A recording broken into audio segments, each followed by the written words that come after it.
जो किसी विशिष्ट स्थान पर रूस का दौरा किया और रूस के दौरे के तुरंत बाद उन्होंने, इसका रेट होता है 165 मीटर पर 1 डिग्री सेंटीग्रेड। सवाल यह है कि the project is dedicated to which state. तो ये कहती है कि ये ऐसा इसलिए हुआ। क्वेश्चन नंबर 7 में आते हैं। क्वेश्चन नंबर 7 कह रहा है to mitigate the disruption in the global supply chain. बिल्कुल सही है। The mandate for leadership 2020। आगे बात को समझेंगे। Prime minister Narendra Modi. नमस्कार, आप देख रहे हैं मेंटोरियम क्लासेस का यूट्यूब चैनल। कैसे हैं आप लोग? आशा करते हैं कि आप सारे लोग ठीक होंगे। आज की class weekly current affairs quiz पर है, जो कि 7 जुलाई से 13 जुलाई के बीच की घटनाओं पर आधारित है। 7 जुलाई से 13 जुलाई के बीच की जो भी महत्वपूर्ण घटनाएं हैं उनसे निकालकर 15 क्वेश्चंस लाए गए हैं, जिनको हम धीरे धीरे करके डिस्कस करेंगे। ये 15 क्वेश्चन किन किन टॉपिक से रिलेटेड है, सबसे पहले हमें ये जान लेना चाहिए, और वो बहुत ही महत्वपूर्ण है यूपीएससी के लिए, आगे आने वाले बीपीएससी एग्जाम्स के लिए, या दूसरे भी स्टेट पीएससी एग्जाम्स होते हैं उनके लिए। क्या क्या टॉपिक हैं करेंटली जो चल रहे थे, जिनसे क्वेश्चंस बनाए गए इन 7 दिनों के भीतर के। सबसे पहला है हीट डोम।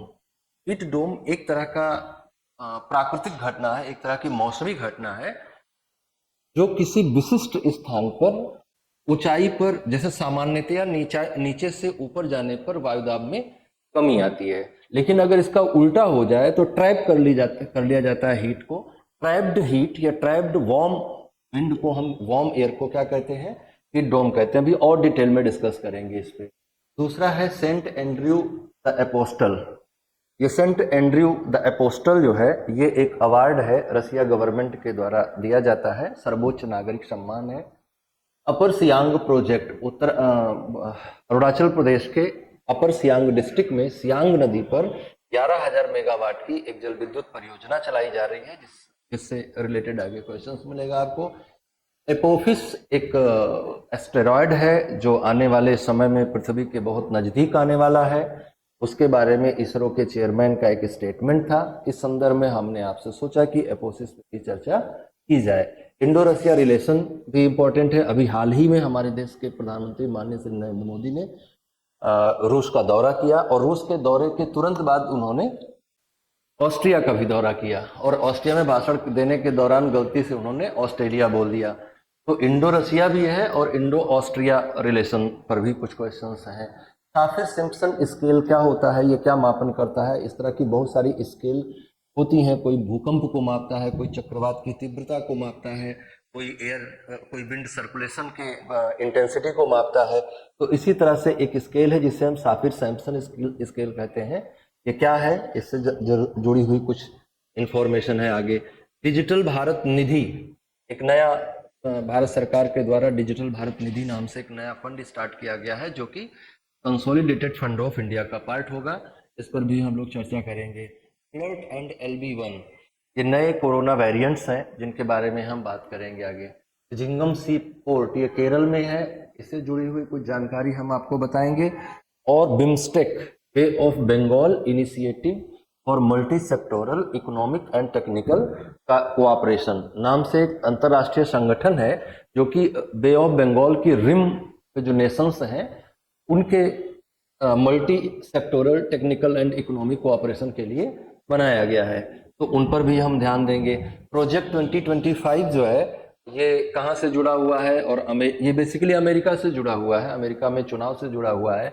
और ये इसलिए भी महत्वपूर्ण है कि अभी कल ही जो है, परसों ही अमेरिका के भूतपूर्व राष्ट्रपति डोनाल्ड ट्रंप, जो कि इस बार पुनः कंजर्वेटिव्स के कैंडिडेट होंगे, इस बार पुनः कैंडिडेट के रूप में चुनाव प्रचार कर रहे थे। उस दौरान उनको गोली मारी गई। हालांकि वो सुरक्षित हैं और गोली उनके कान को छूकर निकल गई, लेकिन उनके पास खड़े हुए एक व्यक्ति की मृत्यु हो गई। शूटर को भी मार दिया गया। इंडिया ऑस्ट्रिया रिलेशनशिप, इस पर भी हम थोड़ी चर्चा करेंगे। स्पोर्ट्स से जुड़े हुए कुछ क्वेश्चन है। हैनिबल क्या है, इसके बारे में जानेंगे। Hannibal directives basically Israeli defence का एक पॉलिसी है जिस पर हम चर्चा करेंगे। वो क्या है? टीपिया मिशन क्या है, इस पर बात करेंगे। तो ये 15 बिंदुओं पर या आगे के स्लाइड्स में आपको क्वेश्चंस मिलने वाले हैं, इन पर हम धीरे धीरे करके क्रमिक रूप से चर्चा करेंगे। ये बहुत इंपॉर्टेंट है आने वाले यूपीएससी एग्जाम में, अगर आप अपीयर हो रहे हैं या फिर किसी और स्टेट पीएससी के एग्जाम में अपीयर हो रहे हैं तो। सबसे पहला क्वेश्चन पे आते हैं हम लोग। With reference to the heat dome consider the following statement. Heat dome के संदर्भ में निम्नलिखित कथनों पर विचार करें। पहला है, it is a weather phenomena. It is a weather phenomena, यह एक मौसमी घटना है। Where a low pressure system in the atmosphere traps warm air for a short period of time. पहला स्टेटमेंट है। पहला स्टेटमेंट क्या कह रहा है? यह एक मौसमी घटना है जिसके अंतर्गत एक निम्न वायुदाब तंत्र वायुमंडल की गर्म हवा को ट्रैप कर लेता है छोटे समय के लिए। It leads to less evaporation and reduces the likelihood of the formation of rain cloud. तीसरा स्टेटमेंट है, jet stream plays a role in the formation of heat dome. Jet stream का भी इसमें रोल होता है। इनमें से कौन से स्टेटमेंट सही है? तो आंसर है आपका डी। ये आंसर कैसे है और क्यों है, इस पर हम लोग थोड़ा डिस्कशन करते हैं। आपको ये क्वेश्चन नोट कर लेना और देखिएगा आगे। आगे हम इसके आंसर पर डिस्कशन करते हैं और समझने का प्रयास करते हैं कि हीट डोम क्या है, और दिए गए स्टेटमेंट को ध्यान में रखेंगे और कौन कौन से स्टेटमेंट उस संदर्भ में सही है हीट डोम के संदर्भ में। पहली बात क्या कह रहा है? Heat dome is a type of high pressure system, जबकि स्टेटमेंट 1 इज सेइंग कि it is a low pressure system. और असल में क्या है? A heat dome is a type of high pressure system that forms over a large area in the atmosphere and causes extremely hot and dry weather conditions. The system traps hot air and preserves it the flowing to rise and cool. इस एक general नियम जो है वो ये है कि पृथ्वी की सतह से गर्म वायु राशियां ऊपर उठती हैं और जैसे जैसे ये ऊपर उठती हैं इनके टेम्परेचर में कमी आती है, जिसका रेट होता है 165 मीटर पर 1 डिग्री सेंटीग्रेड।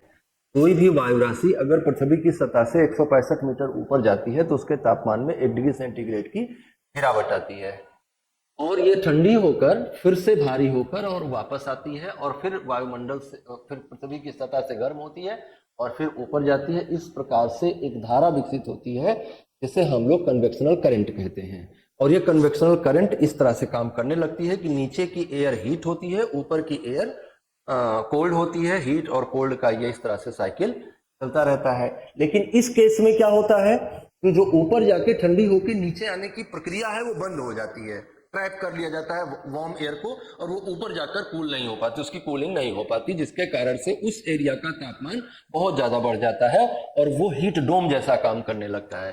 देखिए ऐसे काम करने लगता है। सामान्य नियम ये है ना, जैसे सामान्य नियम है कि a mass of warm air build up the still and dry summer condition. ऊपर जाएगी ठंडी होगी और फिर नीचे आएगी, and air compressed and gets evaporated. Heat dome कैसे बनेगा उसकी बात बताई जा रही है। अगर high pressure in the atmosphere pushes the warm air down, अगर ऊपर वायुमंडल का दाब ज्यादा है और गर्म हवा को नीचे ढकेल रहा है तो गर्म हवा नीचे आकर क्या करेगी? कंप्रेस होगी और अधिक गर्म हो जाएगी। अगर ज्यादा फैलेगी तो ठंडी होगी, कंप्रेस होगी तो और अधिक गर्म हो जाएगी। Heat domes are natural phenomena that have also been associated with unusually warm period in India, Bangladesh, China and some other Asian countries. यहाँ पर यूजुअली ये गर्मी के महीनों में इन सारे क्षेत्रों में इस तरह की स्थितियों का निर्माण होता है जिससे हीट डोम बनता है। चर्चा में क्यों है ये हीट डोम, क्यों शब्द चर्चा में आया? A blistering heat wave began last week and has affected the whole western United States. Nearly 75 million people are on heat alert and temperature records are plummeting. बहुत ज्यादा तापमान बढ़ा। California was the worst affected, सबसे ज्यादा प्रभावित रहा California क्षेत्र, with at least dozen cities breaking all time high temperature records. दर्जन भर शहरों में तापमान के रिकॉर्ड टूटे। कैलिफोर्निया राज्य सबसे ज्यादा प्रभावित रहा। और the searing temperature and dry conditions are caused by heat dome focused over California. तो इसलिए ये चर्चा में रहा है ना। कि कैलिफोर्निया में एक हीट डोम की सिचुएशन बनी जिसके कारण से बहुत अधिक तापमान बढ़ा। आगे कहना यह है कि heat dome is a weather phenomena where a high pressure system in the atmosphere traps warm air like a lid on a pot। ढक्कन रख देते हैं हम तो अंदर तापमान बढ़ते जाता है, तो प्रेशर कुकर जैसी सिचुएशन हो जाती है, तो वो वैसा स्थिति बन जाती है जिसके कारण से गर्मी बढ़ जाती है। As the warm air is not able to rise upward, गर्म हवा ऊपर उठने में सक्षम नहीं होती है। The sky remains clear, cloud are formed under the opposite circumstances. अच्छा, बादल कैसे बनता है? बादल बनने का नियम ये है कि अर्थ सरफेस को लगने वाली एयर गर्म होकर ऊपर उठती है, और जैसे जैसे ये ऊपर उठती है इसके साथ साथ जैसे जिसे हम एटमॉस्फेयर कहते हैं, एटमॉस्फेयर में तीन चीजें होती हैं। एयर मॉलिक्यूल्स होते हैं, एयर मॉलिक्यूल्स के अलावा डस्ट पार्टिकल्स होते हैं, और डस्ट पार्टिकल्स के अलावा वाटर होता है, या यूं कह लो कि इवेपोरेटेड वाटर होता है, जलवाष्प होती है ना। तो ये तीनों चीजें होती हैं। तो जैसे जैसे विंड ऊपर जाती है वैसे वैसे विंड तो ठंडी होकर नीचे आने लगती है, लेकिन जो इसके साथ गई हुई वाटर वेपर है अगर वो ठंडी होगी तो क्या होगा? वाटर वेपर ठंडा होगा तो पानी में कन्वर्ट हो जाएगा और बहुत बारीक वाटर मॉलिक्यूल बनेगा। ये वाटर मॉलिक्यूल पहले से सस्पेंडिंग पर्टिकुलेट मटेरियल्स जो है, डस्ट पार्टिकल या स्मोक पार्टिकल, उनके सहारे ये रुक जाएगा, फिर दूसरा भी रुक जाएगा, तीसरा भी, चौथा भी, पांचवा भी, और ऐसा करते करते बहुत बादल बन जाएंगे। बादल वास्तव में कुछ नहीं है, हवा में तैरता हुआ एक पानी है जो नीचे वेपर, जो नीचे से वेपर गई है, जो नीचे से वाटर वेपर गई है, उसके कंडेंसेशन से बनता है। तो नीचे से इवेपोरेशन होता है और ऊपर कंडेंसेशन की प्रोसेस होती है। इवेपोरेशन और कंडेंसेशन दोनों प्रोसेसेस मिलकर क्या करते हैं? क्लाउड फॉर्मेशन करते हैं। लेकिन अगर ये ट्रैप कर लिया जाएगा और ठंडा नहीं हो पाएगा एयर ऊपर जाकर, तो क्या क्लाउड बन पाना संभव होगा? ऑब्वियसली नहीं होगा। तो क्लाउड फॉर्मेशन नहीं होगा और कैसा मौसम रहेगा? एकदम स्वच्छ साफ मौसम रहेगा। इसलिए स्टेटमेंट 1 इज नॉट करेक्ट, है ना।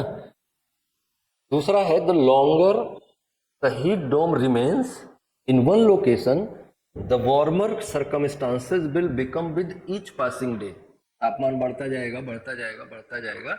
Heat waves while caused by heat domes can also occur without them। जैसे हीट वेव इसके कारण से बनती हैं, जैसे जो हीट डोम बनेगा तो उसके कारण से हीट वेव्स चलने की संभावना बढ़ेगी, लेकिन हीट वेव के और भी कारण हो सकते हैं। हीट वेव के लिए अकेला कारण हीट डोम नहीं है। आगे कह रहे हैं कि the high pressure system allows more sunlight. अगर हाई प्रेशर सिस्टम होगा तो allows more sunlight to reach the earth which result in more warming and drying of soil। ज्यादा हो जाएगी गर्मी, मृदा सूख जाएंगी, और this leads to less evaporation and reduces likelihood of formation of rain cloud, hence statement 2 is correct। The formation of a heat dome is linked to the activity of the jet stream। बिल्कुल, jet stream क्या है? Jet stream बहुत अधिक ऊंचाई पर चलने वाली बहुत तीव्र पवनें हैं, बहुत अधिक गति से चलने वाला विंड सर्कुलेशन है जो कि बहुत हाई एल्टीट्यूड पे होता है। वो जिस भी क्षेत्र में जाएगा प्रेशर को लो क्रिएट करेगा, तो वो भी इसको कॉज करेगा। तो कह रहा है ये कि the formation of heat dome is linked to the activity of jet stream which is a high altitude band of fast moving air that typically aids in the movement of weather system across the earth's surface। Hence statement 3 is correct। Typically the jet stream follows a wave-like pattern following from north to south and back north। When these waves grow in size and length, they move slowly and occasionally become immovable। आगे है कि this happens when a high pressure system becomes trapped in place resulting a heat dome। Therefore option D is correct. 2 और 3 statement दिए गए question के सही है। इसको आप फिर से एक बार देखिएगा, पढ़िएगा, समझने का प्रयास करिएगा। हीट डोम इंपॉर्टेंट टॉपिक है जिससे आपके पीटी में भी क्वेश्चंस बन सकते हैं और मुख्य परीक्षा में बन सकते हैं। अब हम आते हैं दूसरे क्वेश्चन पे। दूसरा क्वेश्चन है हमारा पॉलिटिक्स पे, इंटरनेशनल रिलेशन पे। तो इसको इंटरनेशनल रिलेशन पे भी है, ऑनर्स एंड प्राइजेस के सेक्शन में भी चला जाएगा। तो ये कह रहा है कि with reference to the order of saint Andrew the apostle. पहले तो सेंट एंड्रयू के बारे में थोड़ी बातें जान लें। Saint Andrew the apostle, apostle का मतलब होता है देवदूत। तो सेंट एंड्रयू जो थे वो ईसा मसीह के 12 महत्वपूर्ण धर्म प्रचारकों में से, या ईसा मसीह के 12 महत्वपूर्ण धर्म दूतों में से एक थे। उनके नाम पे ये प्राइज दिया जाता है, सेंट एंड्रयू द एपोस्टल। ऐसा माना जाता है कि ईसा मसीह के को जब क्रूसीफाई किया गया, उनको क्रूसेड पे लटकाया गया, उनको मारा गया, तो उसके बाद सेंट एंड्रयू ने ईसाई धर्म के प्रचार के लिए बहुत दुनिया देश की यात्राएं करी, बहुत अलग अलग देशों में गए और धर्म का प्रचार किया, ईसाइयत का प्रचार किया। तो उन्हीं की याद में ये पुरस्कार दिया जाता है। शांति का प्रतीक है ये पुरस्कार, है ना, क्योंकि ईसा मसीह शांति के प्रतीक थे, प्रेम का संदेश देते थे। उनके एपोस्टल्स भी जो हैं वो भी प्रेम का संदेश देने वाले लोग थे। तो शांति और प्रेम के लिए दिया जाता है। तो saint Andrew the apostle consider the following statement. पहला स्टेटमेंट कह रहा है, it is Russia's highest civilian honour. यह रूस का सबसे उच्च नागरिक सम्मान है। Recently S Jaishankar was awarded this award during his visit to the country. It can not be awarded to the head of foreign states for outstanding services. 3 statement है। पहला है कि रसियाज हाईएस्ट सिविलियन ऑनर, ये सही statement है। Recently S Jaishankar Prasad नहीं बल्कि PM Modi गए थे रूस। तो ये स्टेटमेंट गलत हो गया, स्टेटमेंट 2 गलत हो गया। It can not be awarded to the head of the foreign states for outstanding services, क्योंकि पीएम नरेंद्र मोदी को दिया गया है, इसलिए ये स्टेटमेंट भी गलत है। और सिर्फ पीएम नरेंद्र मोदी को ही नहीं, इससे पहले चीन के राष्ट्रपति शी जिनपिंग और नजरबायेव अब कजाकिस्तान के राष्ट्रपति हैं, उनको भी दिया गया है, अब्दुल्ला नजरबायेव को। तो इसलिए स्टेटमेंट एक ही केवल सही है। रसिया का हाईएस्ट सिविलियन अवार्ड है, ये सर्वोच्च नागरिक सम्मान है। 2 तरह के सम्मान उच्च सर्वोच्च होते हैं, एक को कहा जाता है सिविलियन अवार्ड और एक को कहा जाता है मिलिट्री अवार्ड। अगर हम यही बात इंडिया के रेफरेंस में करें तो इंडिया का हाईएस्ट सिविलियन अवार्ड क्या है? इंडिया का हाईएस्ट सिविलियन अवार्ड है भारत रत्न। और अगर हम आपसे कहें कि सबसे हाईएस्ट मिलिट्री अवार्ड क्या है, तो आप कहेंगे परमवीर चक्र,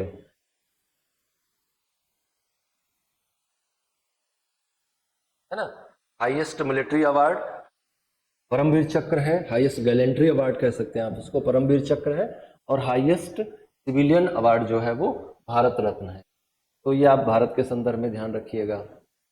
भारत का भी जो भारत रत्न है ये भी विदेशियों को दिया जा सकता है और कई सारे विदेशियों को इससे सम्मानित भी किया गया है। आगे चलते हैं इसके डिस्कशन में। Order of saint Andrew the apostle, इसके बारे में कुछ जानकारी आप ये फोटो ही देख लीजिए। माननीय प्रधानमंत्री जी को रूसी राष्ट्रपति व्लादिमीर पुतिन सम्मानित कर रहे हैं माला पहनाकर। वो एक विशेष तरह की माला है जिसको पहना रहे हैं। It's name comes from Saint Andrew, who is believed to be one of the apostle or 12 original followers of Jesus. Jesus के 12 प्रारंभिक अनुयायियों में से एक थे जिन्हें अपोस्टल कहा गया या देवदूत कहा गया। जेम्स एंड्रयू उनका नाम, सेंट एंड्रयू उनका नाम था, उन्हीं के नाम पर है। After Christ crucifixion the apostle are said to have travelled great distance to spread his message. भगवान यीशु के विचारों के चारों ओर प्रचार के लिए इन्हें भेजा गया। ये गए अपने आप से अलग अलग देशों में। Foreign leaders who have been honoured in the past include Chinese president Xi Jinping in 2017 में शी जिनपिंग को दिया गया, and the former president of Kazakhstan Sultan Nazarbayev, इनको भी ये पुरस्कार दिया गया। नूर सुल्तान नजरबायेव, इन्हें भी ये पुरस्कार दिया गया। और ये दोनों ही प्राइजेज जो है, ये दोनों ही लोग जो है ये फॉरेन कंट्री के थे जिन्हें ये सम्मान दिया गया। इसके अलावा ये जो है इनके ही लोगों को दिया जाता है। आगे की बात बता रहे हैं कि ड्यूरिंग हिज विजिट टू रसिया, मतलब प्राइम मिनिस्टर के रसिया विजिट के दौरान उन्हें दिया गया। और statement one is correct and statement 2 is not correct. The PM received award in 2019 for exceptional services in promoting a special and privileged strategic partnership between Russia and India for friendly relationship between Russia and Indian people. तो इस प्रयास के कारण से उन्हें यह सम्मान दिया गया। तो प्रधानमंत्री को दिया गया, उसमें स्टेटमेंट में हम लोगों ने बोला था कि एस जयशंकर को दिया गया, वो गलत हो जाएगा। The award is given to prominent government and public figures, military leaders and outstanding representatives of science, culture, art and various sectors of the economy for exceptional services to Russia. It can also be awarded to heads of foreign states for outstanding services to the Russia Federation. Hence statement 3 is correct. Its name comes from St. Andrew.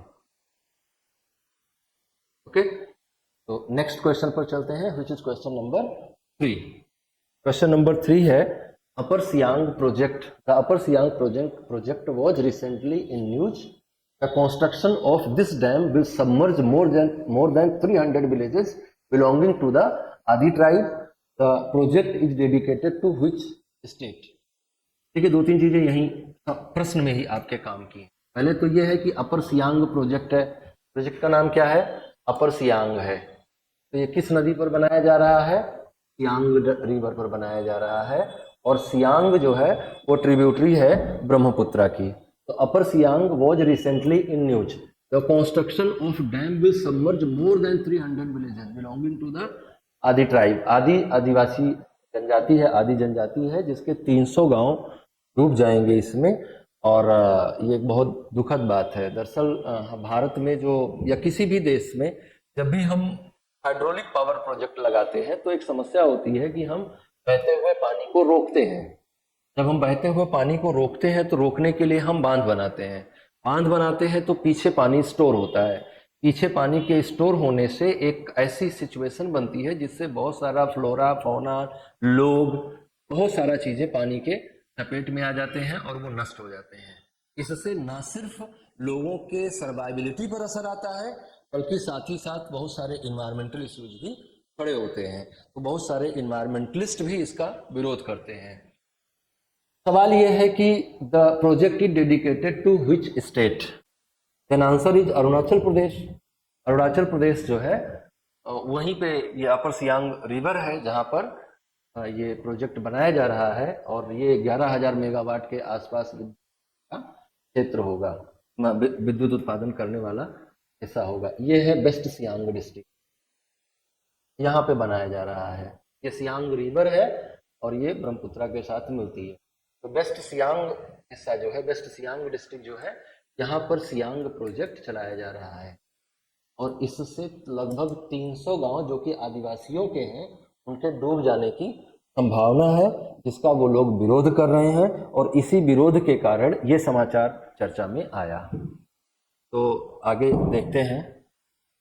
ये बहुत बड़ा संकट का विषय है। Environmental issues खड़ा करता है, पानी को बहने से रोकता है। पानी को बहने से रोकने के कारण जो बर्नौली थ्योरम है वो बिगड़ जाता है। बहते हुए द्रव की तीनों ऊर्जाओं का योग एक नियतांक होता है जो जियोस्टैटिक पे असर डालता है। पृथ्वी की स्थिरता पे भी पूरा प्रभाव डालता है। अगर हम बहते हुए जल को एक जगह पे स्टोर करेंगे तो पृथ्वी के संतुलन में भी नकारात्मक प्रभाव आएगा। हालांकि इतने पानी को रोक लेने से पृथ्वी के कंपन पर कोई असर नहीं आएगा, पृथ्वी के घूर्णन पर कोई असर नहीं आएगा। लेकिन अगर वहां किसी और कारण से कोई सीस्मिक एक्टिविटी हुई तो वो इंटेंसिटी को बढ़ा देगा, सीस्मिक एक्टिविटी की इंटेंसिटी को बढ़ा देगा, जो कि ज्यादा खतरनाक सिचुएशन बनाएगा। तो न्यूज क्यों चर्चा में आई? 2 anti dam activists from Arunachal Pradesh were placed in preventive arrest. Preventive arrest क्या होता है? ये भी थोड़ा नोटेबल पॉइंट है, हालांकि हम लोग आगे बात करेंगे, पहले इस बात को पूरा कर लेते हैं। तो 2 anti dam activist from Arunachal Pradesh were placed in preventive arrest ahead of Union Power Minister Manohar Lal Khattar's visit to the state. The police claimed to have received report that the couple was likely to attempt to cause public order issue. दो लोगों को बंदी बनाया गया police के पास ऐसी सूचना थी कि वो पब्लिक ऑर्डर जो लॉ एंड ऑर्डर है उसको चैलेंज कर सकते हैं, उसको नुकसान पहुंचा सकते हैं. The activists, on other hand, stated that they only wanted to provide the minister with the memorandum of consensus proposed Upper Siang multipurpose storage project. जबकि जो बंदी बनाए गए लोग हैं उनको कहना है कि नहीं, वो मेमोरेंडम ऑफ कंसेंसस देना चाहते थे. ऐसा उनका कोई उद्देश्य नहीं था कि वो लॉ एंड ऑर्डर का कोई इश्यू बनाएंगे. The Upper Siang project is proposed 11,000 megawatt hydropower project on the Siang River in Upper Siang district of Arunachal Pradesh. तो ये अपने को ध्यान में रखना है. बातें हम लोग पीछे भी कर ही चुके हैं. और ये जो है सहायक नदियां हैं, ये देखिए यहाँ, सॉरी,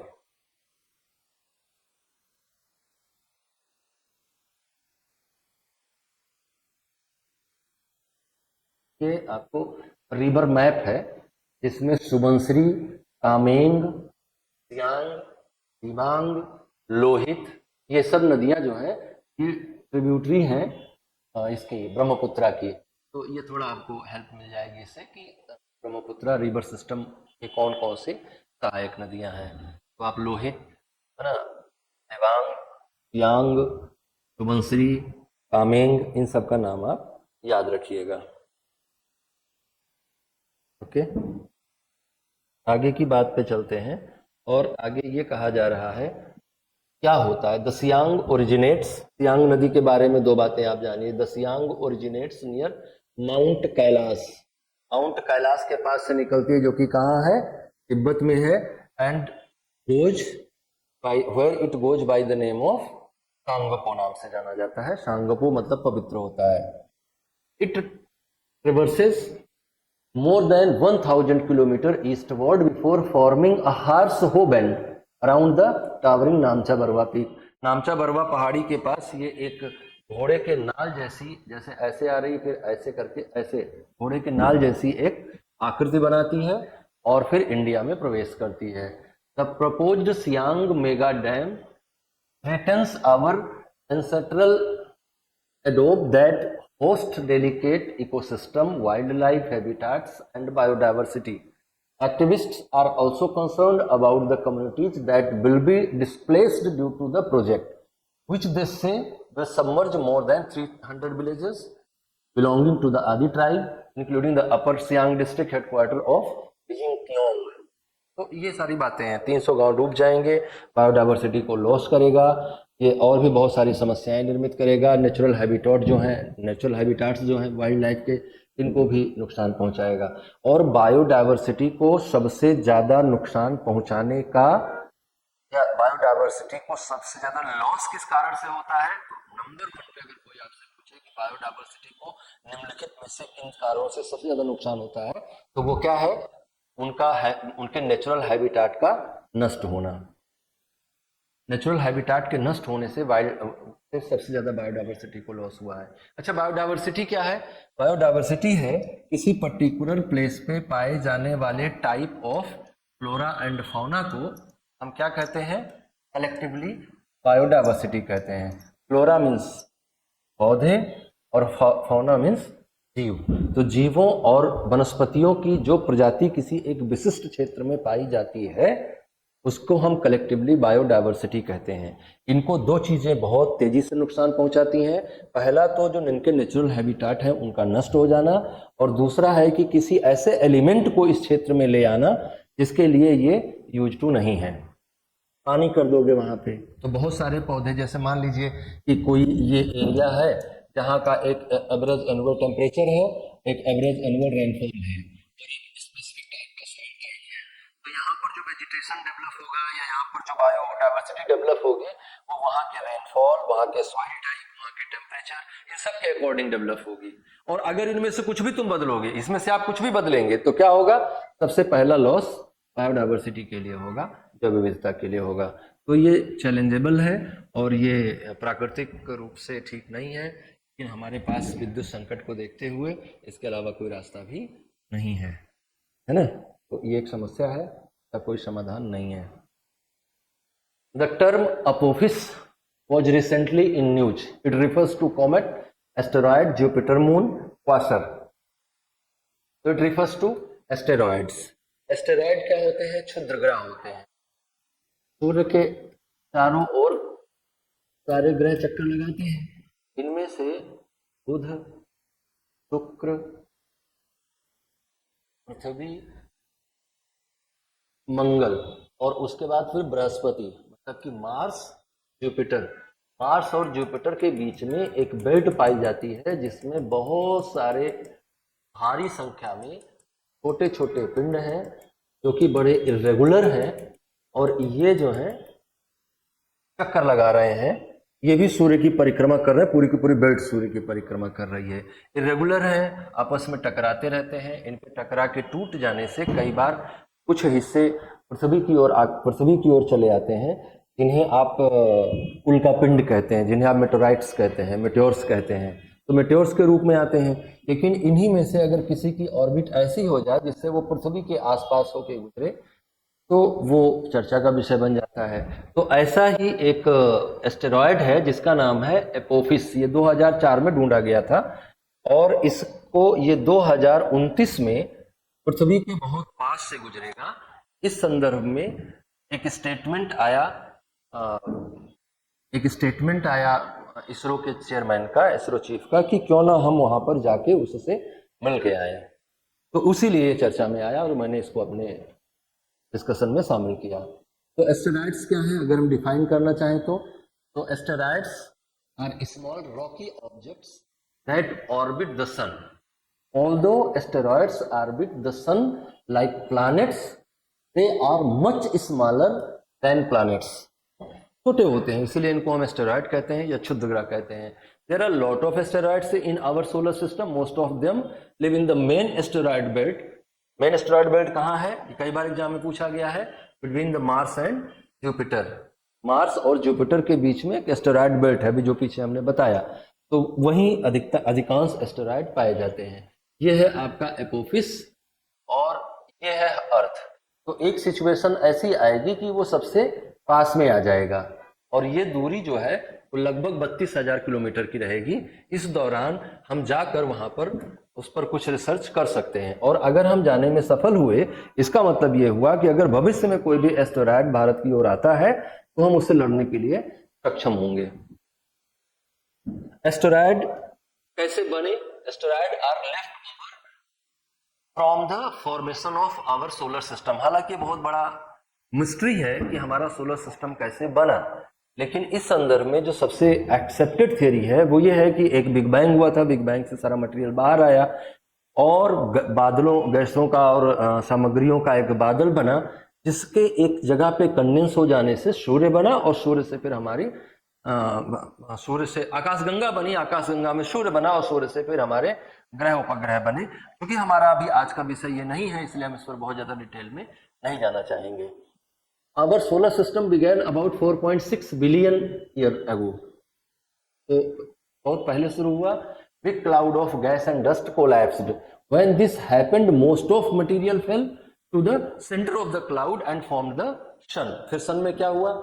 सन और दूसरे ग्रहों में क्या अंतर है, मतलब सन और दूसरे सेलेस्टियल बॉडीज में क्या अंतर है, स्टार और दूसरे सेलेस्टियल बॉडीज में क्या डिफरेंस है? तो जितने भी सेलेस्टियल बॉडीज हैं उनमें से केवल स्टार्स ही ऐसे हैं जिनके पास अपनी एनर्जी होती है, और वो कैसे बनती है? वो हीलियम का 1H2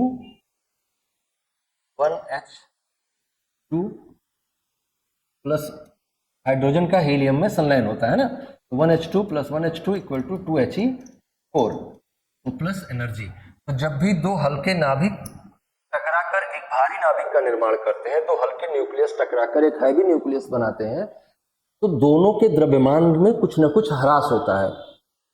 दोनों न्यूक्लियस के मिलने से जो द्रव्यमान बनता है वो दोनों न्यूक्लियस के अलग अलग द्रव्यमान से कम होता है, मतलब कि कुछ ना कुछ मास का लॉस हो जाता है, और जो लॉस्ड मास है वो इक्वल टू mc² के अनुसार एनर्जी में कन्वर्ट हो जाता है, और यही ऊर्जा बनने का नियम है, या यूं कह लो कि यही सृष्टि के चलने का नियम है। इस दुनिया में दो ही चीजें हैं, एनर्जी है और मास है, और एनर्जी और मास के बीच में कन्वर्जन चल रहा है। मास एनर्जी में कन्वर्ट होता है, एनर्जी मास में कन्वर्ट होती है। मास से एनर्जी बनाने के लिए हम बहुत सारे नियम जानते हैं, एनर्जी से मास बनाने की प्रक्रिया भगवान जानते हैं। तो हम मास और एनर्जी का सारा खेल है, और इस मास और एनर्जी का सारा खेल कहाँ चल रहा है? स्पेस और टाइम में। तो चार चीजें हमारे जीवन में, या चार चीजें इस यूनिवर्स को चला रही हैं, या चार चीजों में ये यूनिवर्स एग्जिस्ट कर रहा है। वो चार चीजें हैं टाइम और स्पेस, और इनमें हो क्या रहा है? एनर्जी और मास का कन्वर्जन हो रहा है। लकड़ी मास है, जला दो एनर्जी बन जाएगी। पेट्रोल मास है, जला दो एनर्जी बन जाएगी। लेकिन एनर्जी जो है उसको अगर हम मास में कन्वर्ट करने की टेक्नोलॉजी निकाल ले जाए तो लाइफ और आसान हो जाएगी, लेकिन अभी थोड़ा वो टाइम लेगा। तो ये और भी कुछ है एग्जाम्पल एस्टेरॉइड्स के, इनको भी आप देखिएगा। अब हम आते हैं कि क्या न्यूज रही इसकी, क्यों ये हमने क्वेश्चन में लिया।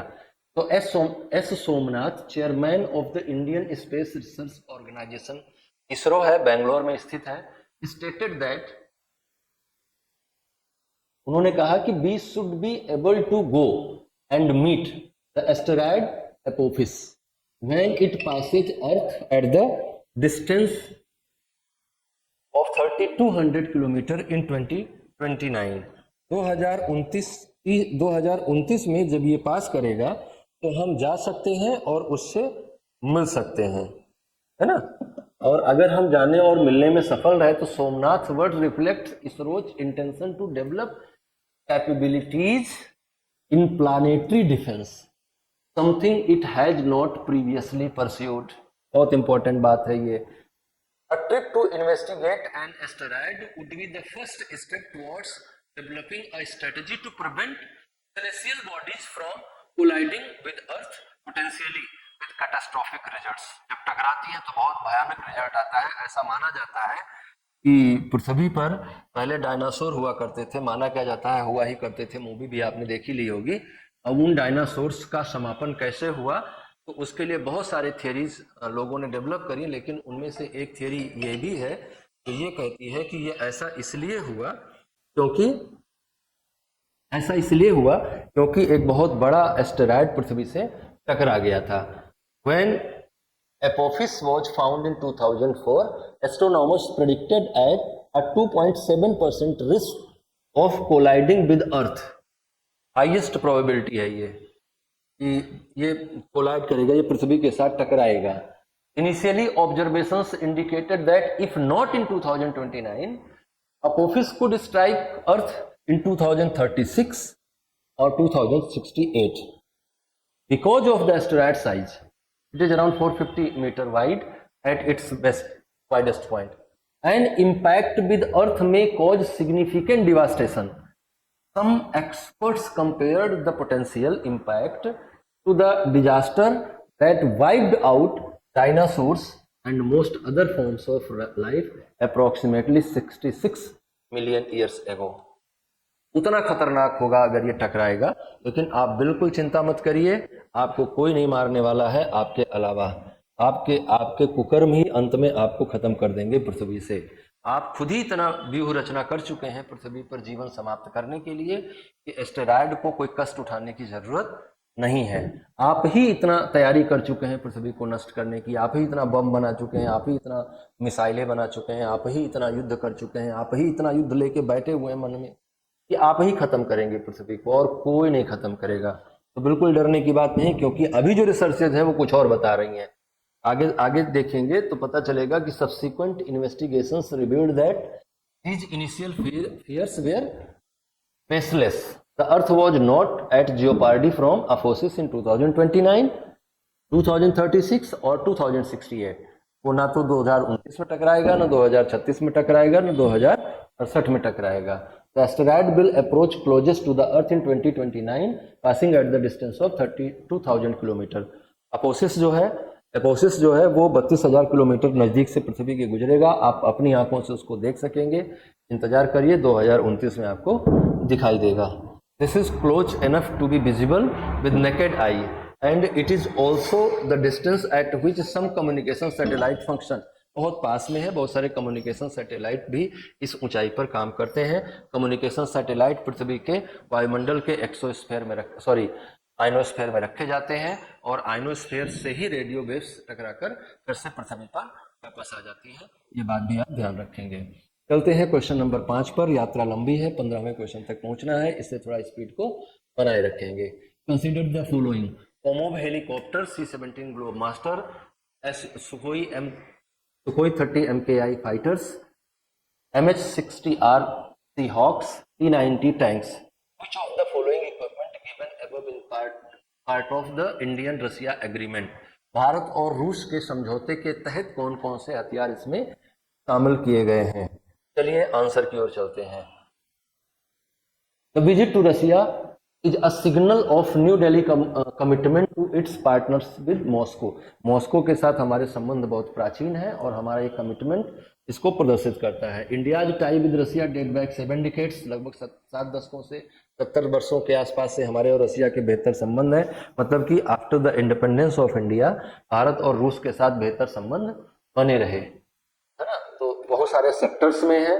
हालांकि अभी जो फिलहाल हमारा स्थिति है, जो मल्टीपोलर वर्ल्ड है, उसमें हमारे लिए ये बहुत बड़ा चैलेंज है कि हम कैसे भारत और रूस के संबंधों को बनाए रखें, या यूं कह लो कि हम कैसे महाशक्तियों के साथ अपने संबंधों को एक जैसा बनाए रखें। जो कि हमने शुरुआत में निर्गुट आंदोलन चलाने के पीछे सबसे बड़ा कारण यही था कि हम महाशक्तियों के भंवरजाल में ना फंसे और महाशक्तियों की जो विदेश नीति है वो हमारे ऊपर हावी ना होने पाए।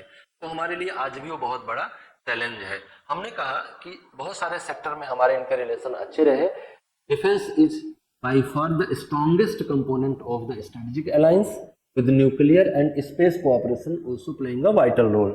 During the Cold War, the USSR was India's primary supplier of defensive equipments, and it is claimed that 60 to 70% of India's defense equipment is still Russian and Soviet in origin.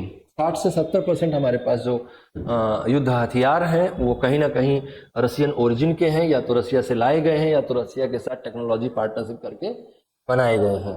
इनमें से कौन कौन है वो भी हम लोग देखते हैं। Defence cooperation has developed from buyer seller model to one that include cooperative R&D, को डेवलपमेंट एंड ज्वाइंट प्रोडक्शन। इस तरह से हमने अपने रक्षा संबंध रूस के साथ निर्मित किए हैं, जिससे हम एक साथ मिलकर बहुत सारी चीजों को डेवलप कर सके। जैसे हमने ब्रह्मोस डेवलप किया है। ब्रह्मोस जो है वो भारत और रूस दोनों के सहयोग से विकसित किया गया एक मिसाइल है, जिसे ब्रह्मपुत्र और मस्कवा नदी के नाम पे ब्रह्मोस नाम से जाना जाता है। मस्कवा नदी मॉस्को में है और ब्रह्मपुत्र नदी तो आपको पता ही है कि कहाँ है, भारत में है, अगर नहीं जानते हैं।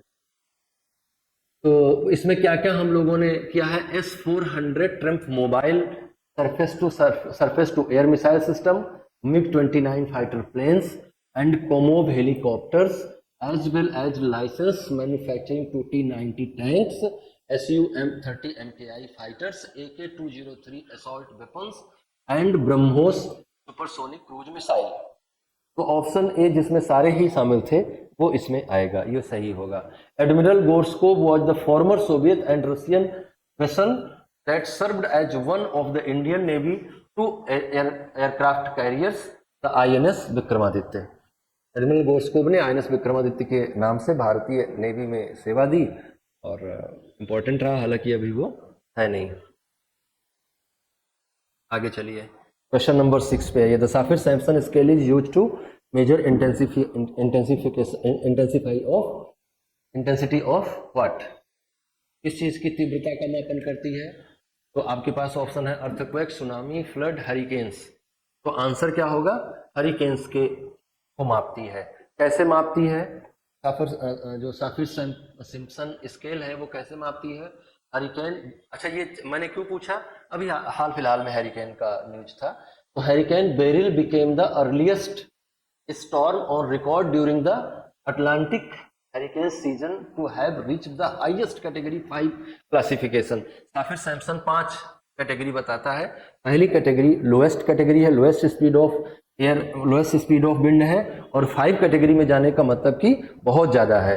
तो 5वीं श्रेणी में गया, 5वीं कैटेगरी में गया। किसमें, कौन सी स्केल की 5वीं कैटेगरी में गया? साफिर सैमसन स्केल की। तो ये आपको ध्यान रखना कि साफिर सैमसन स्केल क्या मापती है? हरिकेन्स की तीव्रता को मापती है, इंटेंसिटी को मापती है।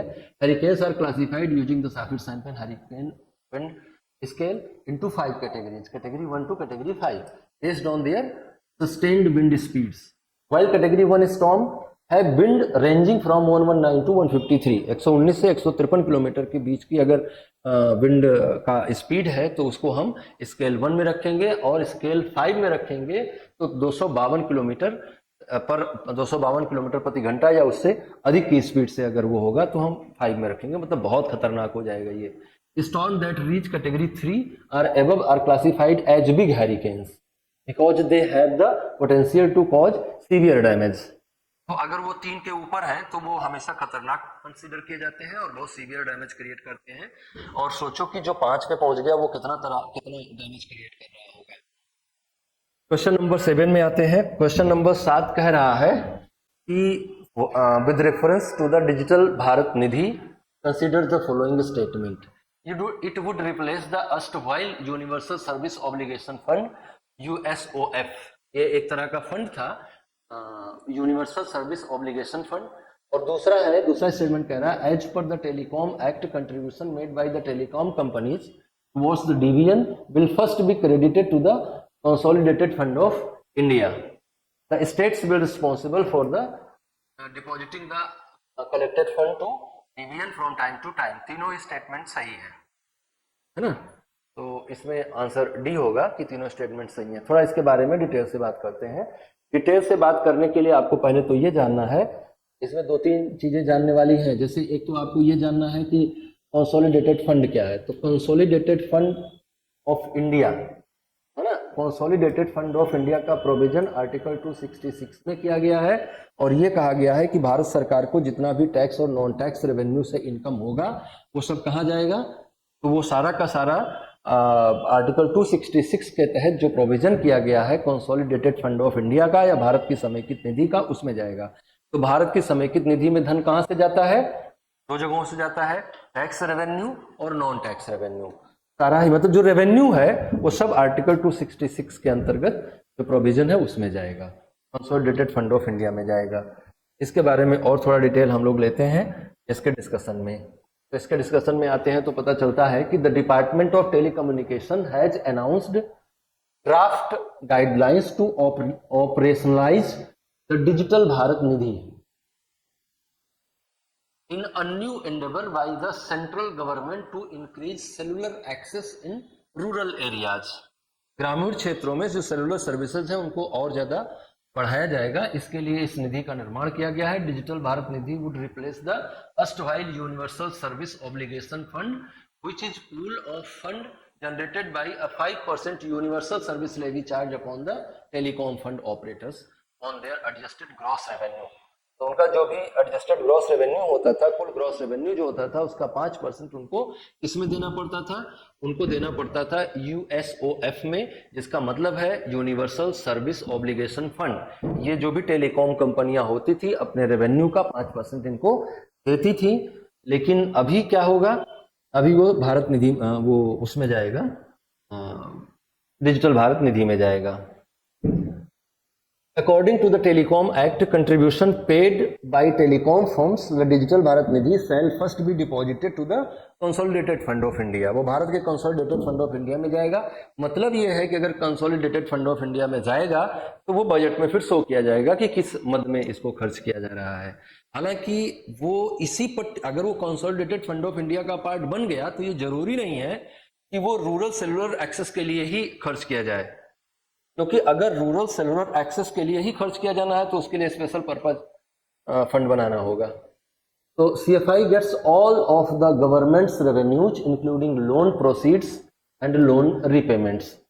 This fund is also used by the government to pay for expenses. इसलिए 2 भी करेक्ट है। The centre will deposit the collected fund to the division from time to time. Sorry, हमने आपको तीनों ही बोल दिया था, लेकिन वो वहां पे स्टेट लिखा हुआ था, जबकि कौन कलेक्ट करेगा इसको? सेंटर कलेक्ट करेगा, इसलिए statement 3 will not be correct. अगला बात है कि the division fund will used to support universal services by promoting access to and delivery of telecommunication services in underserved rural, remote and urban areas, to fund research and development of telecommunication services technologies and the product to support pilot projects, consultancy assistance and advisory support for improving connectivity, and the introduce new telecommunication services, technologies and products. Therefore option A is correct. Statement 1 and 2 are correct. तो ये थोड़ा पढ़िएगा आप इसको ये थोड़ा नया चीज है, आप जानकारी रखिएगा इसके बारे में। अगले क्वेश्चन पे आते हैं। क्वेश्चन नंबर 8 है the term flood and LV.1 were recently in the news. They correspond to new COVID-19 variant. ये नए COVID-19 वेरिएंट है जो फ्लर्ट और LV.1 नाम से जाने जाते हैं। The arrival of summer has sparked concerns about the recurrence of COVID-19 as SARS-CoV-2, the coronavirus that causes COVID-19 continues to change. Concerns have been raised about collection of variants known as FLIRT, which are named for the technical nomenclature of their mutation, as well as LB1 variant, which has an additional FLIRT mutation. The FLIRT strains are subvariants of Omicron, which predominated in India third wave of infections in January 2022. तो Omicron का ही वो version है ऐसा माना जा रहा है। Omicron का ही म्यूटेशन है। म्यूटेशन एक क्रिया होती है जिसमें कोई भी जीव अपने व्यवहार में और अपने बनावट में परिवर्तन करता है। FLIRT strains are responsible for more than 60% of COVID-19 cases in the United States, with a variation known as KP.3. FLIRT refers to the set of variants that includes KP2, JN1.7 and any other variants begin with KP or JN. They are descendant from the JN1 variety, which dominated infections in the United States between late 2023 and early 2024. The LV1 strain, a FLIRT group mutation, was responsible for 17.5% of COVID-19 cases in the United States when the summer began. FLIRT and LV1 are highly transmissible. Question number 9 पे आते हैं। With reference to the Vizhinjam seaport, consider the following statements. It is the international deep water transshipment port located in the Tamil Nadu. पहला statement. दूसरा statement है the port can offer a viable alternative and options to the major shipping lanes and mitigate the disruption in the global supply chain. The port has deep draft capabilities. This port has been developed in public-private partnership. Which of the statement given above are correct? 1, 2, 3, 1, 2, 4, 2, 3, 4, 1, 2, 3 and 4. आइए देखते हैं इसका answer क्या होगा। पहला statement तो कतई गलत है क्योंकि वो कह रहा है कि तमिलनाडु में है जबकि विजिंगम केरल में है। तो आगे देखिए जरा न्यूज में क्यों लिया गया इसको, क्यों इसको हम चर्चा में ले आए। पहली बात, union minister Sarbananda Sonowal said that the international deep water transshipment port Vizhinjam here will offer stiff competition to similar port Colombo and Singapore. Vizhinjam sea port is located in Kerala, hence statement 1 is correct. Sorry, not correct. The Vizhinjam seaport, with its location advantage of being close to the international shipping lanes and its deep draft capability, is a preferred option to transshipment. Hence, statement 3 is correct.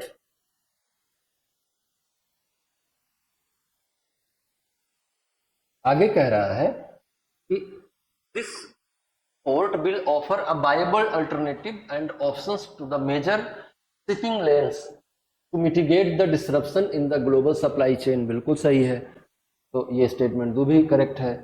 The port project also highlights how a successful public-private partnership between the center state governments and the private sector can unleash the immense potential of our maritime sector. Hence, statement 4 is correct. तो पहले को छोड़ के दूसरा, तीसरा और चौथा सही है। The port is outfitted with the cutting edge equipment, advanced automation and an information technology system.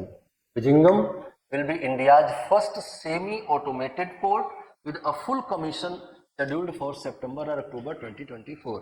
अक्टूबर सितंबर अक्टूबर 2024 तक ये फुल ऑपरेशन में रहेगा, सेमी ऑटोमेटिक रहेगा, मतलब कि मानव कम हो जाएगा, सारा अपलोडिंग डाउनलोडिंग मैकेनिकली किया जाएगा। क्वेश्चन नंबर 10 में आते हैं। क्वेश्चन नंबर 10 कह रहा है कि consider the following countries, Sri Lanka, Nepal, Bhutan, Indonesia, Thailand, China. Which of the countries given above are part of the BIMSTEC grouping. BIMSTEC का पूरा नाम क्या है? बिम्स्टेक का पूरा नाम है Bay of Bengal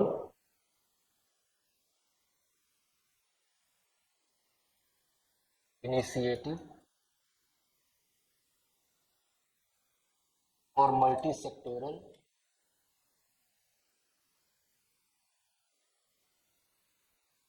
sectoral technical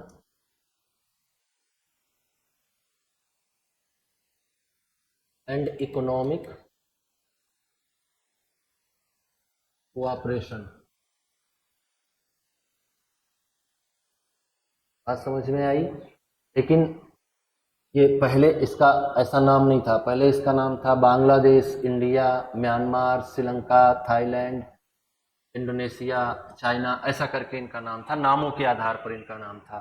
अभी बाद में जब इसमें और ऐसे देश आए जिनके कारण से इस नाम को संभव नहीं हो पाया देशों के नाम के आधार पर इसको रखना, तब इसका नाम ये कर दिया गया कि Bay of Bengal initiative multi sectoral technical and economic cooperation, ऐसा करके इसका नाम कर दिया गया। तो ये बहुत इम्पोर्टेंट संस्था है, खासतौर से एशिया में सार्क के यूजलेस हो जाने के बाद से। पहले सार्क था तो वो क्षेत्रीय सहयोग संगठन के नाम से भारत का अपना एक प्रभावशाली प्रभाव रहता था उसमें।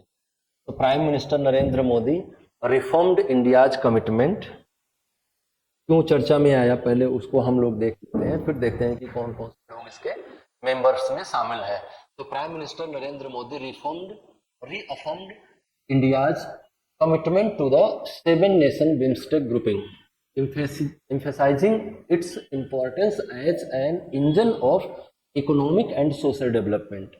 The Bay of Bengal Initiative for Multi-Sectoral Technical and Economic Cooperation brings together 7 countries from South and Southeast Asia for diverse collaboration. Besides India, includes Sri Lanka, Bangladesh, Myanmar, Thailand, Nepal and Bhutan. China को क्यों नहीं रखा गया है? क्योंकि China के against ही ये बना हुआ था। चाइना, अगर आप ध्यान से देखें तो बे ऑफ बंगाल के अगल बगल के देशों में चाइना अपना प्रभाव बढ़ाने का प्रयास करता है, जिसमें से श्रीलंका में भी बढ़ाने का प्रयास करता है, बांग्लादेश में भी करता ही है, भूटान, नेपाल, थाईलैंड, म्यांमार, इन सब देशों में चाइना अपना प्रभाव बढ़ाने का प्रयास करता है। चाइना के इस प्रभुत्व को काउंटर करने के लिए ही ये बनाया गया था। सार्क भी उसी लिए बनाया गया था, उसी लिए ये भी बनाया गया। The PM had fruitful discussion with the group of ministers on further strengthening the regional cooperation in diverse areas including connectivity, energy, trade, health, agriculture, science, security and people to exchange. Option B is correct, China को छोड़ के बाकी सारे थे उसमें। तो SAARC और BIMSTEC ये बहुत इंपॉर्टेंट इंटरनेशनल ऑर्गेनाइजेशंस थे, जिनके कारण से भारत साउथ ईस्ट एशिया और साउथ एशिया में अपने प्रभाव को बढ़ा पाता था और चीन के बढ़ते हुए प्रभाव को एक संतुलन दे पाता था। लेकिन 2014 के बाद से सार्क को नजरअंदाज किया गया, क्योंकि उसमें कांग्रेस की गंध आती थी, ऐसा हमारे प्रधानमंत्री जी को लगता था। तो जिस कारण से धीरे धीरे करके सार्क को यूजलेस किया, सार्क की मीटिंग होना बंद हुई, बिम्स्टेक की भी मीटिंग होना बंद हुई। लेकिन वर्तमान समय में जो हम स्थिति देख रहे हैं, अपने पड़ोसी देशों के साथ अपने संबंधों की जो स्थिति देख रहे हैं, उसमें ये बहुत जरूरी हो गया है कि हम इनके साथ बेहतर संबंध निर्मित करें, और अपने पड़ोसी देशों के साथ बेहतर संबंध निर्मित करके ही हम चाइना की विस्तारवादी नीति का जवाब दे सकते हैं। इसलिए हमारे प्रधानमंत्री ने सोचा कि हमें इस पर थोड़ा काम करना चाहिए, बिम्स्टेक को फिर से तैयार करना चाहिए और बिम्स्टेक को फिर से ताकतवर बनाना चाहिए। तो उस क्रम में वो हो रहा है। Project 2025 recently seen in news is related to BRICS summit, US presidential election, COP 29, none of the above. इसका आंसर है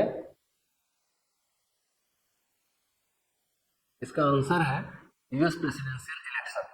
तो यूएस प्रेसिडेंशियल इलेक्शन से कैसे जुड़ा हुआ है, इधर देखते हैं हम लोग। A policy wish list is making waves in the United States. The mandate for leadership 2025. The conservative promise was published in April 2023. The 2025 presidential transition project. इसी को शॉर्ट फॉर्म में क्या कहा जाता है? प्रोजेक्ट 2025. तो ये क्या है? कंजर्वेटिव का एक घोषणा पत्र है, project 2025. The 900-page document containing the plethora of extremely contentious policy proposals has come under the spotlight ahead the next week's Republican National Convention. जो रिपब्लिकन नेशनल कन्वेंशन है, where Donald Trump will formally be nominated as party's presidential candidate for the November election. November election में Republican party की ओर से इनको presidential candidate के रूप में nominate किया गया है और वो अपने चुनाव करवा रहे थे, अपने चुनाव का प्रचार कर रहे थे. उसी दौरान उन पर गोली से हमला हुआ. हालांकि उनके जो शूटर्स थे, उनके क्या मतलब सरकार के जो एजेंसीज के शूटर्स थे, सीक्रेट एजेंसीज थे, उन्होंने भी उस व्यक्ति को मार गिराया. लेकिन अमेरिका जैसे लोकतांत्रिक देश में इस तरह की घटना बहुत सहज नहीं है, असहज करने वाली घटना है. और अमेरिका सरकार को लोगों को गन लाइसेंस देने, लोगों को गन खरीदने की छूट देने के निर्णय पर पुनर्विचार करना चाहिए, क्योंकि वहाँ आए दिन इस तरह की घटनाएं होती हैं. कोई किसी को गोली से मार देता है, कोई क्लासरूम में बंदूक लेके घुस जाता है, कोई यूनिवर्सिटी में लेके घुस जाता है. तो सरकार को उस पर लाइसेंसिंग सिस्टम को लागू करना चाहिए, ऐसा मुझे लगता है. Vienna was under Nazi occupation. Nazi क्या है? नाजी पार्टी नाम था हिटलर की पार्टी का, इसलिए उसको नाजी ऑक्यूपेशन, नाजी कहा जाता था, है ना, मतलब नाजी गवर्नमेंट कहा जाता था. तो Vienna is capital of Austria. Vienna was under Nazi occupation during World War II, but after the end of war, it was divided into 4 sectors by the 4 countries. Which of the following was not among the 4 countries? So, US, UK, France और Italy. तो which one was? कौन नहीं था? तो Italy नहीं था, क्योंकि Italy कहाँ था? ये एक्सिस पावर्स में था. वर्ल्ड वॉर सेकेंड 2 पावर्स के बीच में हुआ था. एक को हम एक्सिस पावर्स कहते हैं और दूसरे को हम एलाइड पावर्स कहते हैं. तो एलाइड पावर्स में जो लोग थे, उन्होंने ऑस्ट्रिया को बांटा था आपस में, और ऑस्ट्रिया 1955 में आज़ाद हो गया इनके बंटवारे से. लेकिन आज़ाद होने के बाद ये कहा गया कि आप किसी के भी साथ संबंध नहीं निर्मित करेंगे. मतलब कि ऑस्ट्रिया की अगर आप लोकेशन को देखेंगे तो आप पाएंगे कि वो जो ईस्टर्न यूरोपियन ब्लॉक है, जिसे हम सोशलिस्टिक ब्लॉक कहते हैं, और जो वेस्टर्न यूरोपियन ब्लॉक है, जिसे हम कैपिटलिस्टिक ब्लॉक कहते हैं, उनके बीच में है. एक न्यूट्रल ग्राउंड है, और उससे ये कमिटमेंट लिया गया कि आप इस न्यूट्रलिटी को मेंटेन रखेंगे. और इसीलिए भारत के प्रधानमंत्री ने रूस की यात्रा के तुरंत बाद वियना की यात्रा की. रूस की यात्रा करने के बाद उन्होंने किसी ऐसे देश की यात्रा नहीं की, उन्होंने वियना को चुना अपनी यात्रा के लिए, ताकि वो एक न्यूट्रल ग्राउंड पर जाकर ये संदेश दे सके कि हमारे लिए चाहे वो ईस्टर्न ब्लॉक हो चाहे वेस्टर्न ब्लॉक हो, दोनों बराबर हैं. क्योंकि पिछले 10 साल की विदेश नीति में हमने वेस्टर्न ब्लॉक पर ज्यादा भरोसा जताया. हमारी नीति पूंजीवादी राष्ट्रों के प्रति ज्यादा मित्रता की रही, जिसके कारण से हमारा कई सारा नुकसान हुआ, और खासतौर से हमारा नेबरिंग कंट्रीज के साथ रिलेशनशिप खराब हुआ. तो उसको हम कहीं ना कहीं काउंटर करने का प्रयास कर रहे हैं. आगे बात को समझेंगे. Prime minister Narendra Modi chose the neutral ground of Vienna to send the message to both Moscow and the West. The India-Australia relationship was born in trust and friendship and holds great promises for the future. Vienna was under Nazi occupation during World War II. After the end of war, it was divided into 4 sectors by the US, UK, France and the Soviet Union, supervised by the Allied Commission. इन चारों में से जो मिलकर allied commission बनता था, वो इसका शासन करता था. The allies occupied Austria for a decade after the war ended. युद्ध के समापन के बाद लगभग 1 दशक तक इन लोगों ने इस पर नियंत्रण बनाए रखा. लेकिन 1995 में the 4 occupying powers signed the Austrian state treaty with the Austria government to establish Austria as an independent state. एक संधि की गई ऑस्ट्रिया के द्वारा, जिसे ऑस्ट्रियन स्टेट ट्रीटी कहा जाता है, उसके द्वारा चारों ने इसे खाली कर दिया और इसे एक इंडिपेंडेंट नेशन के रूप में मान्यता दे दी। The Soviet Union demanded that Austria which is located, Soviet Union को डर था, सोवियत यूनियन को डर किससे है? सोवियत यूनियन को नाटो से डर है। तो Soviet Union demanded that Austria which is located strategically between capitalist Western Europe and the communist bloc in the east of the continent maintain neutrality on the model of Switzerland with the four powers pledging to the integrity and inviolability of Austrian territory. चारों में से कोई भी Austrian territory में नहीं घुसेगा और Austria भी इनमें से किसी के साथ किसी भी तरह के सैन्य समझौते में नहीं आएगा, ऐसा सोवियत यूनियन ने कहा। और सोवियत यूनियन की चिंता स्पष्ट है कि किसके प्रति थी? नाटो के प्रति थी। इन 1955 treaty which was ratified by all countries thus bound Austria to neutrality. The Constitution of Austria prohibits entering into military alliances and the establishment of foreign military bases in Austrian territory. अपनी territory में किसी भी विदेशी military base को भी नहीं बनने देगा और किसी भी मिलिट्री ट्रीटी का, मिलिट्री ऑर्गेनाइजेशन का मेंबर भी वो नहीं बनेगा। और यही कारण रहा कि वो विदेश नीति में उसका बहुत ज़्यादा खाक नहीं रहा, क्योंकि विदेश नीति इन्हीं सब बातों को लेकर संचालित की जाती है। तो भारत में 1983 में श्रीमती इंदिरा गांधी ने दौरा किया था, उसके बाद माननीय नरेंद्र मोदी ने दौरा किया है। इसके अलावा कोई ऑस्ट्रिया भारत का रिप्रेजेंटेटिव जाता नहीं है, या मतलब किसी भी देश का, क्योंकि वो उतना इंपॉर्टेंट है नहीं है फॉरेन पॉलिसी के पॉइंट से। Question number 13, question number 13, with reference to sport consider the following statement seen recently in news. हाल फिलहाल में समाचार पत्रों में दिखाई देने के कारण से इन कथनों पर विचार करें। Mary Kom is the chef de mission of the Indian contingent to compete in the Paris 2024 Olympic games. Paris में 2024 के ओलंपिक खेलों में जो सेफ डी मिशन होंगी वो मेरी कॉम होंगी, ऐसा स्टेटमेंट 1 कह रहा है, which is wrong. India lifted its second T20 world cup after gap of 17 years. The ICC men's T20 world cup 2024 final against South Africa is correct. 2007 के बाद 2024 में, तो 17 साल बाद इसने जीता, तो ओनली 2 इज करेक्ट। यहाँ पर जो मैरी कॉम है उनकी जगह गगन नारंग होना चाहिए, है ना। गगन नारंग जो है सेफ डिमिशन होंगे पेरिस ओलंपिक के।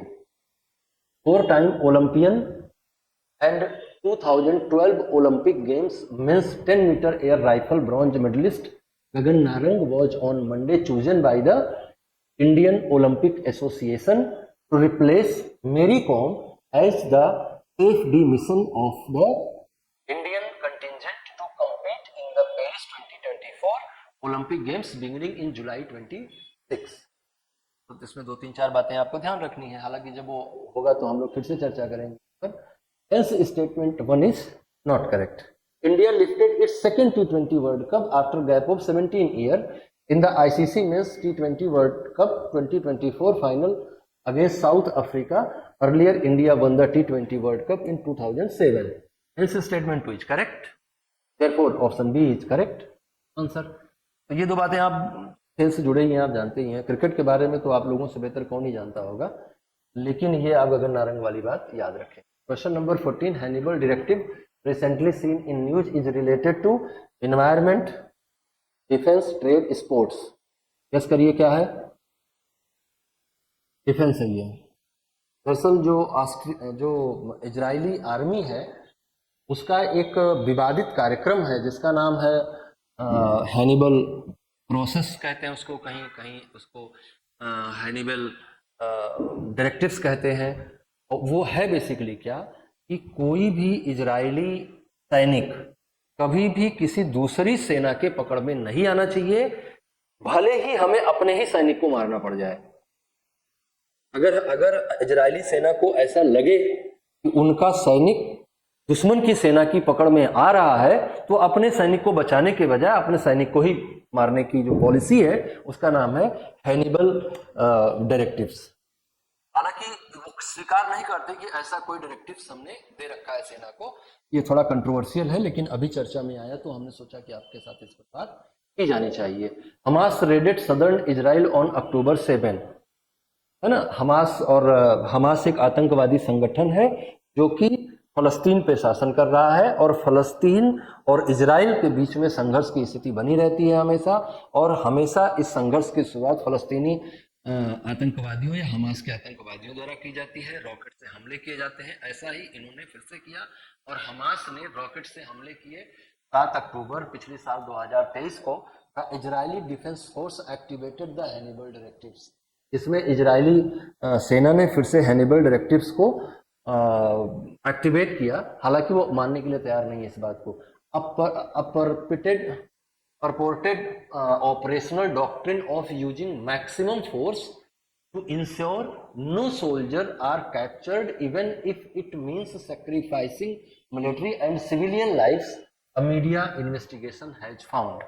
अब ये सही है कि गलत है, इस पर मैं नहीं कह रहा हूं, लेकिन ऐसा ये मीडिया इन्वेस्टिगेशन कह रहा है कि इजराइल सरकार चाहे उसके अपने सिविलियंस को मारना पड़े, चाहे उसे अपने मिलिट्री पर्सन्स को मारना पड़े, लेकिन वो अपने सैनिक को किसी दूसरे के यहाँ बंदी नहीं बनने देगी, क्योंकि ऐसा होने से पहले के समय में इजराइल को बड़े नुकसान उठाने पड़े हैं, बड़े समझौते करने पड़े हैं सिविलियंस के प्रेशर में आकर। तो चाहे वो सिविलियंस की जान चली जाए और चाहे वो जान चली जाए सैनिकों की, लेकिन वो अपने सैनिक को किसी दुश्मन देश के सैनिकों के द्वारा बंदी नहीं होने देगा। तो ये एक विवादित बात है। Hannibal directives also known as Hannibal procedure and Hannibal protocol was used from the first hours of the attack in at least 3 military facilities that Hamas infiltrated, the Israeli newspaper Haaretz reported on Sunday July 7। ये कह रहे हैं कि इन्होंने ही खुद मार गिराया। इनको जब लगा, इजरायली सेना के बंकर्स पर जब फलस्तीनी आतंकवादियों ने हमला किया और फलस्तीन सरकार को लगा कि ये उनके द्वारा बंदी बनाए जा सकते हैं, तो इनके सैनिकों ने ही अपने ही सैनिकों को मारा, ऐसा कहा जा रहा है। ऐसा कोई खुफिया रिपोर्ट है, ऐसा कोई मीडिया इन्वेस्टिगेशन है जिसके आधार पर कहा जा रहा है। With reference to Chipia, next question, question number 15, which is last question. With reference to Chipia mission, consider the following statements. Number 1, it is a series of analog missions that will simulate year-long stays on surface of Mars. दूसरा statement कह रहा है, the knowledge gained from the analog mission will allow SpaceX to characterize the risk of planned exploration food system design in relation to crew health and performance. Which of the statement given above is are correct? आगे देखते हैं कि इसमें से कौन सा कथन सही है। Statement 2 is not correct, and that's why statement 1 is correct. On July 6, 4 volunteer crew members of NASA Mars simulation mission emerged after a year of living in a habitat replicating the red planet. ऐसी situation बना के उनको रखा गया।